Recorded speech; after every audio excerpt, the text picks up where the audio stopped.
নমস্কার। এক পাতা গল্পে আজকে শুনবেন মানিক বন্দ্যোপাধ্যায়ের লেখা তেজি বউ। সুমতির একটা মস্ত দোষ ছিল, তেজ। দেখিতে শুনিতে ভালোই মেয়েটা, কাজকর্মেও কম পটু নয়। দরকার হইলে মুখ বুঝিয়া উদয়স্ত খাটিয়া যাইতে পারে। স্নেহ মমতা করার ক্ষমতাটাও সাধারণ বাঙালি মেয়ের চেয়ে তার কোনো অংশে কম নয়। খারাপ কেবল তার অস্বাভাবিক তেজটা। কারো এতটুকু অন্যায় সে সইতে পারে না। তুচ্ছ অপরাধ মার্জনা করে অপরাধীকে অপরাধের তুলনায় 3 গুণ বেশি শাস্তি দিয়া কারো কাছে মাথা নিচু করিতে তার মাথা কাটা যায়। হুকুম দিবার অধিকার যার আছে তার কথা সবাই সে শোনে।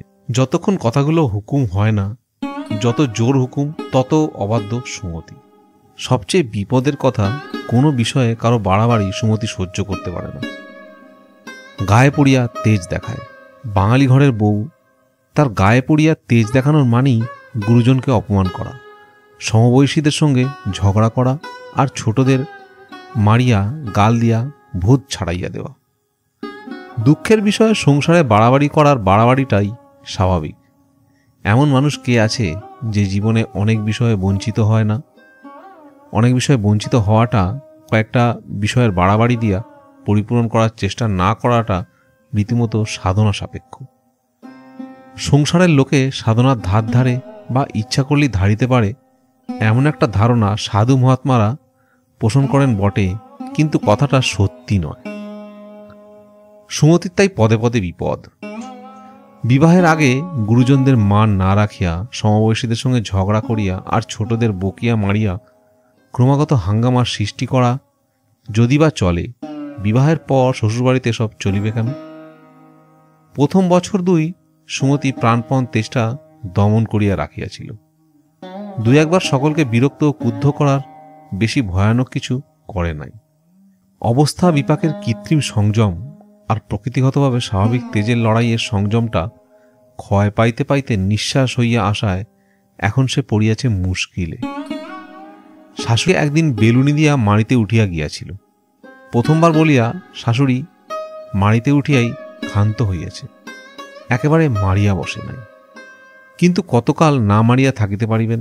একে ছেলে মানুষ, তার শাশুড়ির ধৈর্যের সীমা তার স্বভাবতই সংকীর্ণ।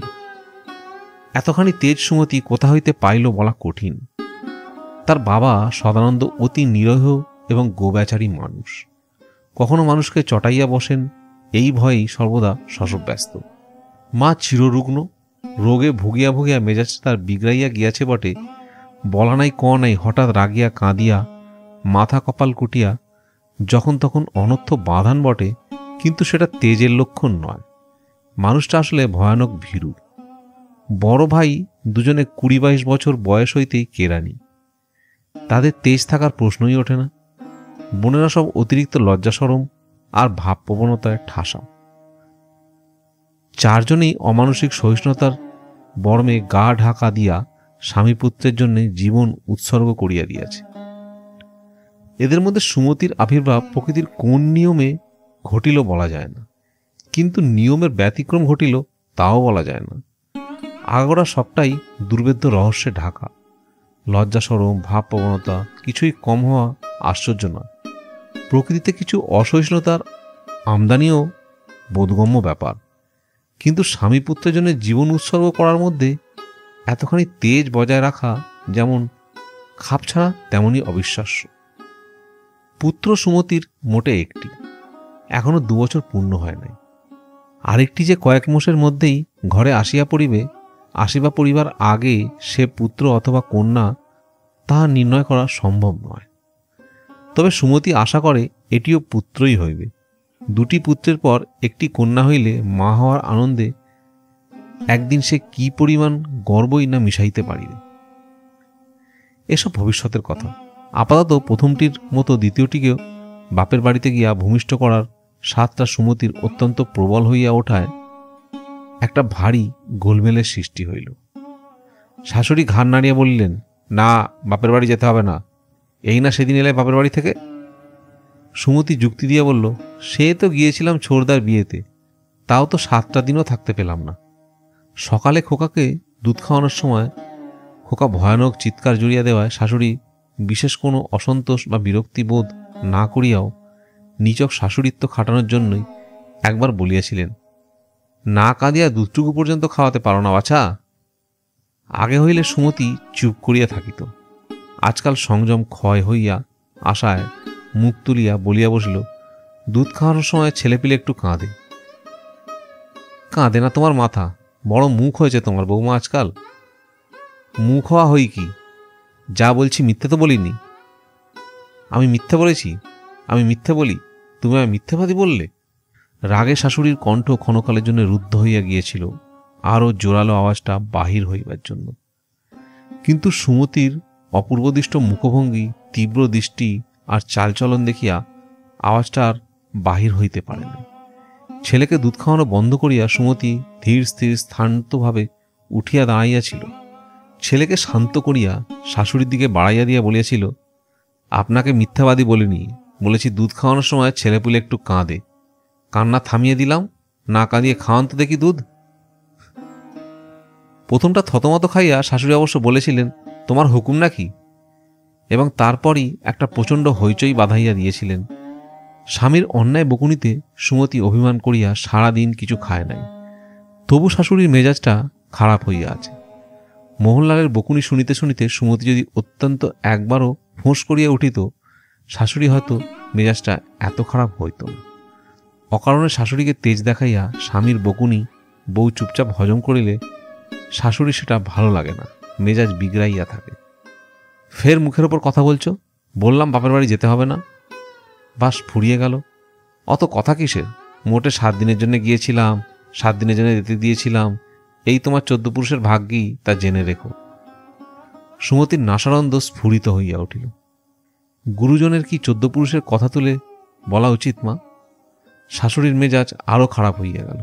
গুরুজন গুরুজন বলে কি মাননিই করো? আর বকতে পারি না বাছা তোমার সঙ্গে। বলে দিলাম যেতে পাবে না, পাবে না, পাবে না, পাবে না, পাবে না। রাত্রে সুমতি পেট ভরিয়া খাইয়া ঘরে গেল। মোহনলাল আশা করিতেছিল সে একটু কাঁদিবে। গা ঘেঁষিয়া বসিয়া শাশুড়ির ছেলে মানুষিতে উত্ত্যক্ত হওয়া সত্ত্বেও ক্ষমা করার ভঙ্গিতে একটু হাসিয়া সুমতি বলিল, কি অন্যায় দেখো তোমার। এ সময় বাপের বাড়ি না গেলে চলে? আমার নেবার জন্যে বাবা চিঠি লিখেছেন, মা স্পষ্ট বলে দিলেন যেতে দেবেন না। কালকে এই চিঠির জবাব লেখা হবে। সকালে মাকে তুমি একটু বুঝিয়ে বলো, কেমন? সুমতি একটু কাঁদিলে বাপের বাড়ি যাওয়ার জন্য ব্যাকুল হইয়া পায়ে না পড়ুক, অন্তত বুকে মুখ লুকাইয়া আত্মসমর্পণ করিলে মোহনলাল তা করিত। বুঝাইয়া বলা কেন, স্পষ্ট করিয়াই বলিত যে বাপের বাড়ি পাঠাইয়া দেওয়া হোক। সুমতির তেজ দেখিয়া সে রাগ করিয়া বলিল, আমি বলতে টলতে পারবো না। পারবে না? বেশ। বেশ মানে? তোমার যখন ইচ্ছা হবে তখনই বাপের বাড়ি যেতে দিতে হবে নাকি? সুমতি সরিয়া সোজা হইয়া বসিয়া বলিল, যখন ইচ্ছা বাপের বাড়ি আবার কবে গেলাম। সুতরাং মোহনলাল রাগ করিয়া বলিল, বাপের বাড়ি যাওয়া না যাওয়ার মালিক তুমি নাকি? যখন পাঠানো হবে তখন যাবে। অত মেজাজ দেখাচ্ছ কিসের? বাড়ির বউ না তুমি? বউ না হলে এমন অদিষ্ট হয়? যেতে দেবে না? না, কেন দেবে না? আমার খুশি। এতক্ষণ সুমতি তেজটা চাপিয়া রাখিয়াছিল, আর পারিল না। নাসারন্দ স্ফুরিত হইতে লাগিল। হাঁড়িমুচিরাও তোমাদের মতো বইয়ের উপর খুশি খাটায় না, তাদেরও দয়ামায়া আছে। তোমরা ভদ্রলোক কি না? ঘুমন্ত খোকার পাশে আছড়াইয়া পড়িয়া চোখ বুঝিয়া অসমাপ্ত কথাটা শেষ করিয়া অন্য কথা দিয়া প্রতিজ্ঞা করার মতো করিয়া সে শুইল। আমি যাবই এবার। মোহনলাল রাগে আগুন হইয়া বলিল, মা যদি বা যেতে দেন আমি দেব না। তোমার মতো বেয়াদব নচ্ছার মাগিকে ধরে চাপগানো উচিত। সুমতির চোখ মেলিয়া বলিল, 1 মাসের মধ্যে যদি আমি বাপের বাড়ি না যাই, চাবুক কেন? আমায় ধরে তুমি জুতিও। এত কাণ্ড ঘটিবার কোনো প্রয়োজন ছিল না। শাশুড়ির কাছে একটু নম্র হইয়া থাকিলে আর মাথা নিচু করিয়া আবদার ধরিলে প্রথমটা অরাজি হইলেও শেষ পর্যন্ত শাশুড়ি রাজি হইয়া যাইতেন। মোহনলালের কাছে একটু কাঁদিলেই কাজটা হওয়া উচিত। অপরপক্ষে শাশুড়ি একটু মিষ্টি মুখে যদি বলতেন যে এবার সুমতির বাপের বাড়ি না যাওয়াই ভালো, সুমতি ক্ষুণ্ণ হোক, রাগ করুক, বাপের বাড়ি যাওয়ার জন্য মরিয়া হইয়া উঠিত না। এমনকি শাশুড়ির সঙ্গে কলহ করিয়া ঘরে যাওয়ার পর মোহনলালকে শুধু বলিত, মা যখন মানা করছেন, এবার বাপের বাড়ি নাই বা গেলে। সুমতি হয়তো ফোঁস করিয়া একটু কাঁদিয়া বলিত, আচ্ছা। বাপের বাড়ি যাওয়া সমস্যার চমৎকার মীমাংসা হইয়া যাইত। সুমতির তেজের জন্য সব গোলমাল হইয়া গেল। এখান হইতে কর্তৃপক্ষের চিঠি গেল, এবার বৌমাকে পাঠানো হইবে না, পাঠানো সম্ভব না, অনেক কারণ আছে। সুমতি নিজে বাবার কাছে লিখিয়া দিল, যত শীঘ্র সম্ভব কাহাকেও পাঠাইয়া যেন তাকে লইয়া যাওয়া হয়। সদানন্দ অনেক বুঝাইয়া মেয়ের কাছে একটা লম্বা চিঠি লিখিলেন। কেউ যখন তোকে পাঠাতে ইচ্ছুক নয়, তখন নেওয়ার জন্য বাড়াবাড়ি করা উচিত নয়। এই চিঠির এমন একটা জবাব সুমতি লিখিয়া দিল যে ভদ্রলোক স্বয়ং 3 দিনের ছুটি নিয়া মেয়ের শ্বশুরবাড়ি আসিয়া হাজির হইলেন। বুক তখন তার টিপটিপ করতেছে, মুখ শুকাইয়া গিয়েছে। মেয়েকে নেওয়ার জন্য প্রায় সজল চোখে কত যে কাকতুমিনতি করিলেন তার অন্ত হয় না। কিন্তু সুমতির শাশুড়ি গোঁ ছাড়িলেন না, ঘাড় নাড়িয়া কেবলই বলিতে লাগিলেন, না বেয়াই না, এবার বৌমাকে পাঠাতে পারবো না। কাকুতি মিনতিতে মন না গলার বদলে শেষ পর্যন্ত শাশুড়িকে রাগিয়া উঠিবার উপক্রম করিতে দেখিয়া ভয়ে ভয়ে সদানন্দ চুপ করিয়া গেলেন। সদানন্দ নিজে আসিয়া এভাবে বলিলে অন্য অবস্থায় শাশুড়ির মন হয়তো গলিয়া যাইত। বাপের বাড়ি যাওয়া নিয়ে প্রথমবার সুমতির সঙ্গে যে ঝগড়া হইয়াছিল তাও হয়তো তিনি আর মনে রাখিতেন না।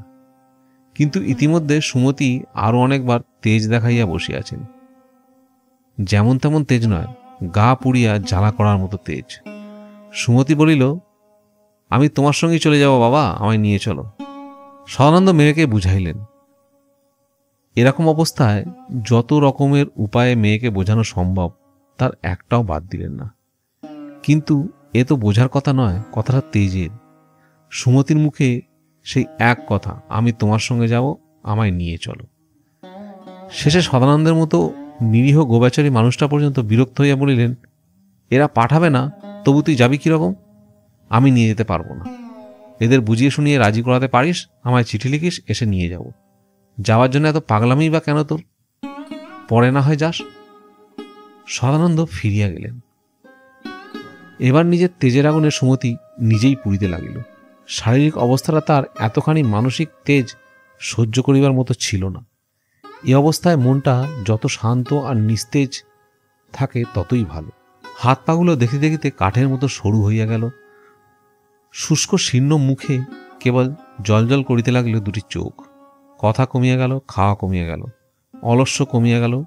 নিজের মনে নীরবে যতটা পারে কাজে অকাজে আত্মনিয়োগ করিয়া, আর যতটা পারে কোনো কাজ না করিয়া সে ছটফট করিতে লাগিল। তারপর সে 1 মাস সময়ের মধ্যে বাপের বাড়ি না যাইতে পারিলে চাবুকের বদলে স্বামীর জুতো খাইতে রাজি হইয়াছিল। সেই সময়টা প্রায় কাবার হইয়া আসিয়াছে। একদিন শেষ রাত্রে কিছু টাকা আঁচলে বাঁধিয়া একাই বাপের বাড়ি রওনা হইয়া গেল। এ একটা মফস্বলের শহর। বাপের বাড়িটাও মফস্বলের একটা শহরেই, কিন্তু সোজাসুজি যোগ না থাকায় কলিকাতা হইয়া যাইতে একটু সময় লাগে। সুমতির আরও অনেকক্ষণ বেশি সময় লাগিল, কারণ কলিকাতায় পৌঁছাইয়া বাপের বাড়ি যাওয়ার বদলে তাকে যাইতে হইল মেয়েদের একটা হাসপাতালে। খবর পাইয়া সদানন্দ আসিলেন, মোহনলালও আসিল। মোহনলাল বিনা বাক্যব্যয়ে মেয়েকে বাপের বাড়ি লইয়া যাইবার অনুমতিও সদানন্দকে দিয়া দিল। কিন্তু হাসপাতালের ডাক্তার 1 মাস তাকে বিছানা ছাড়িয়া উঠিতে দিলেন না। 1 মাস পরে বাপের বাড়ি গিয়া 3 মাস পরে অনেকটা সুস্থ হইয়া সুমতি স্বামীগৃহে আসিল। আর কোনো পরিবর্তন হোক না হোক, সুমতির একটা পরিবর্তন স্পষ্টভাবে ধরা পড়িয়া গেল। দেখা গেল তার সবটুকু তেজ কর্পূরের মতো উবিয়া গিয়াছে। শুনছিলেন মানিক বন্দ্যোপাধ্যায়ের লেখা তেজি বউ। এরকম আরও গল্প শুনতে একপাতা গল্পের সঙ্গে থাকুন, আর এরকম আরও গল্প পড়তে ekpatagolpo.com ভিজিট করুন। ধন্যবাদ। গল্প এখানেই শেষ নয়, সামনে আরও চমক আছে। পরবর্তী ভিডিওতে দেখা হবে, সঙ্গে থাকুন।